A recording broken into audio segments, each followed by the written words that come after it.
அம்மா, என்னம்மா என்ன பண்ற? சமைச்சிட்டு இருக்கேன். என்ன சமையல்?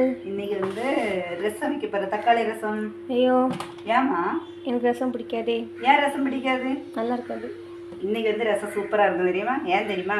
இந்த காயப்பொடி ஜிபிசி காயப்பொடியில் தான் இன்றைக்கி அம்மா ரசம் வைக்க போகிறேன். இதை நான் வாங்கினப்போ இந்த காயப்பொடி ஸ்மெல் இருக்குது தெரியுமா? அந்த பழைய காயம், இந்த காயத்துண்டு இருக்குல்ல, இப்போ இந்த காயப்பொடியில் நம்மளுக்கு அவ்வளோ ஸ்மெல் இருக்காது. அதை இந்த காயத்துண்டில் ஒரு ஸ்மெல் இருக்கும், அப்படி ஒரு ஸ்மெல் இருக்கும். அந்த ஸ்மெல்லு இந்த காயப்பொடியில் இருக்குது.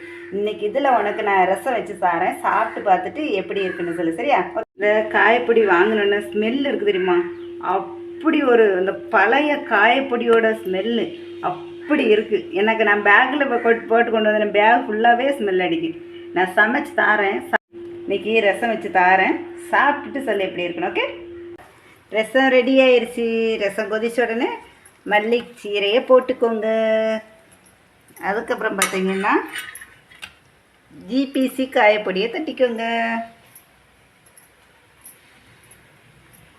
அவ்வளோதான்.